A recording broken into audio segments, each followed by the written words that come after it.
Hello, everyone. Welcome back to Slow English Stories. I am your teacher and storyteller, Leo. I am so happy to have you here for another adventure.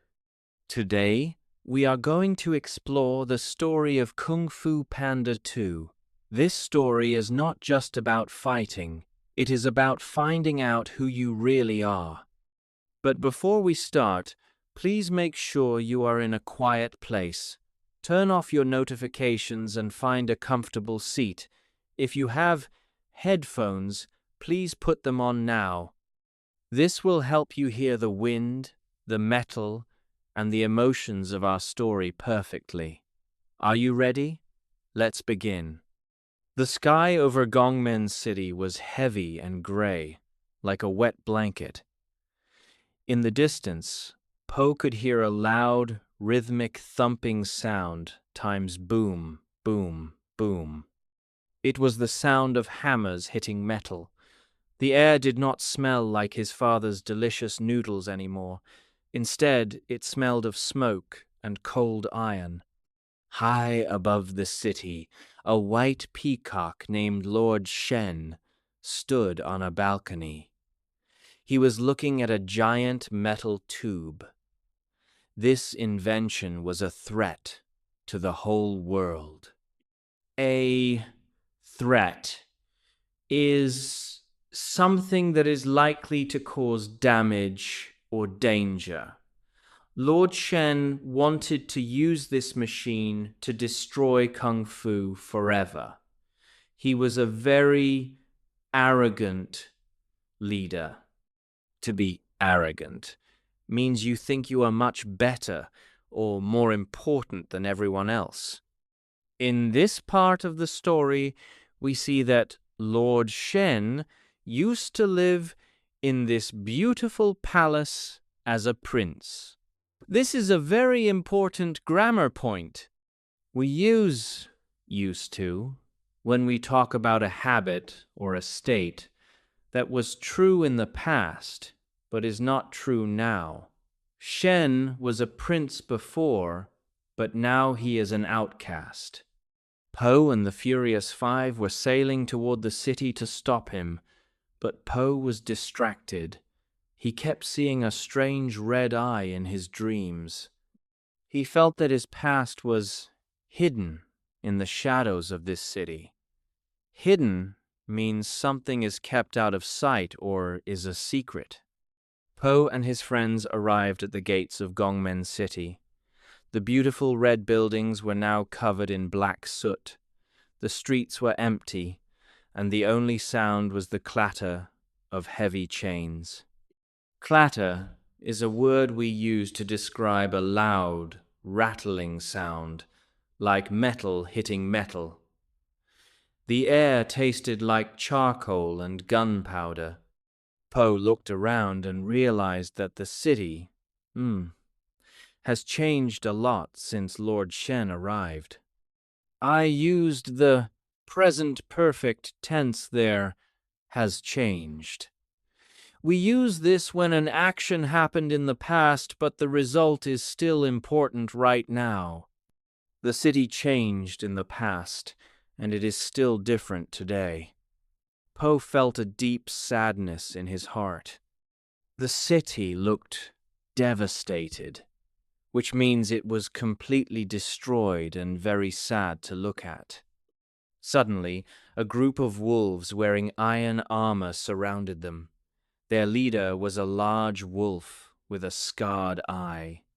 He laughed a cruel, raspy laugh. A raspy voice is one that sounds rough and scratchy, like someone has a sore throat. The wolf pointed his weapon at Po. In that moment, Po saw the red symbol on the wolf's shoulder. It was the same red eye from his dreams. His mind suddenly filled with vivid memories. Vivid means the images were very clear, bright, and felt real. Po froze. He was going to attack, but his body would not move. This is a great grammar point. We use was going to when we talk about a plan or an intention we had in the past that didn't actually happen. Po planned to fight, but his memories stopped him. The wolves grabbed Po and the Furious Five. They were being taken to the high tower to meet Lord Shen. Po's heart was racing.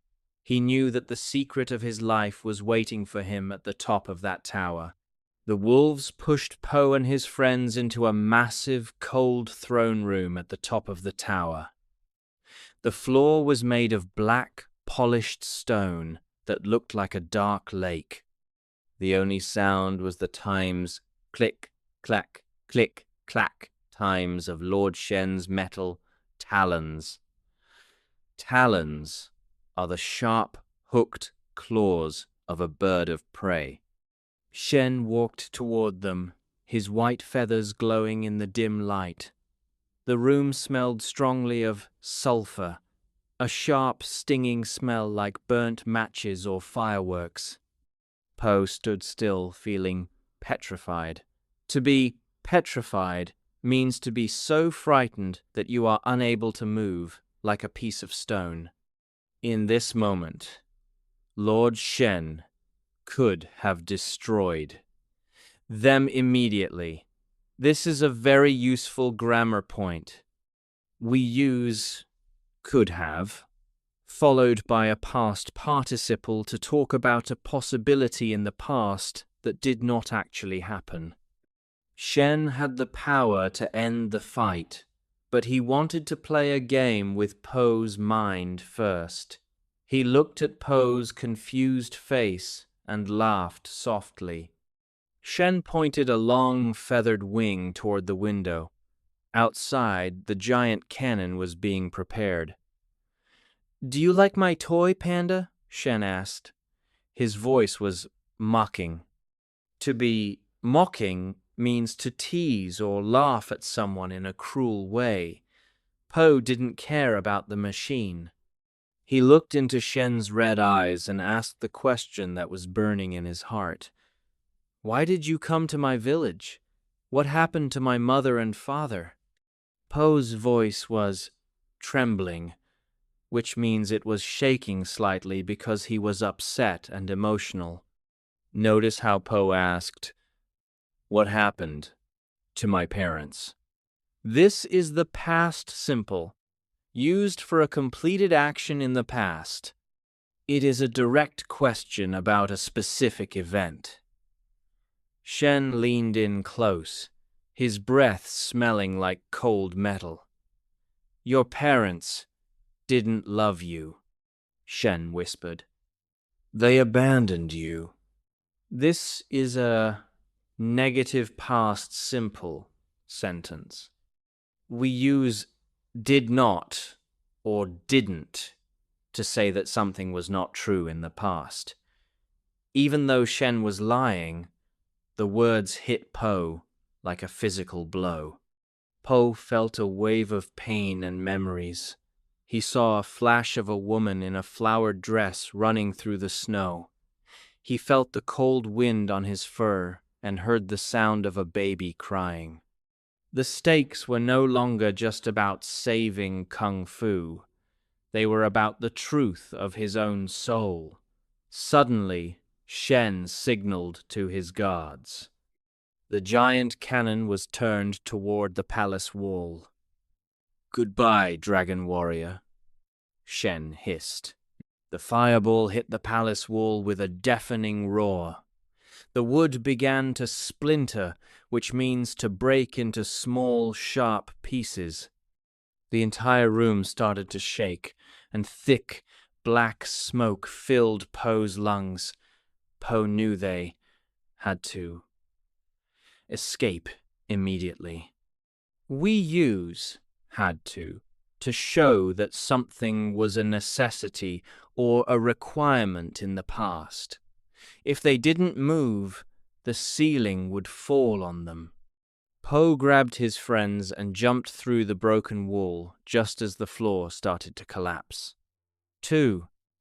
Collapse means to fall down suddenly because of a lack of strength or support.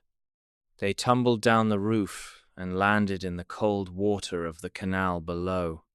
The water felt frigid, which means it was very, very cold. Po looked up at the burning tower and felt a deep pain. He wasn't just hurt from the fall, he was hurt because he still didn't know the truth about his mother. He was feeling lost even though he was safe. In this sentence, was feeling is the past continuous.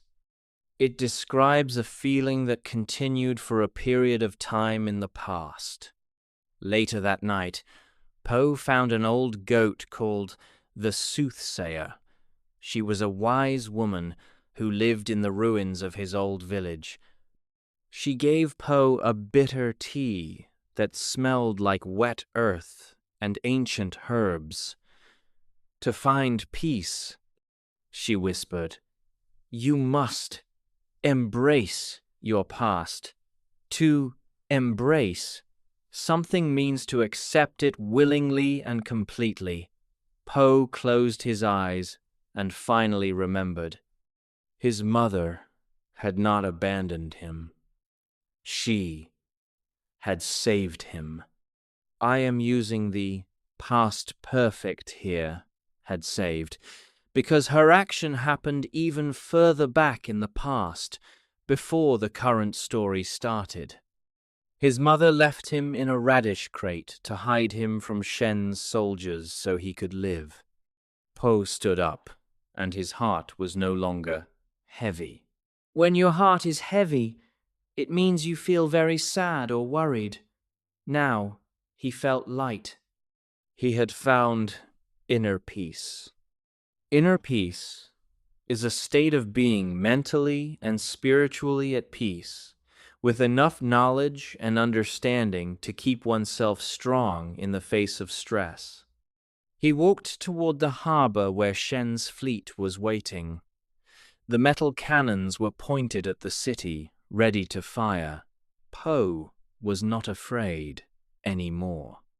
This is a past simple sentence using the verb to be.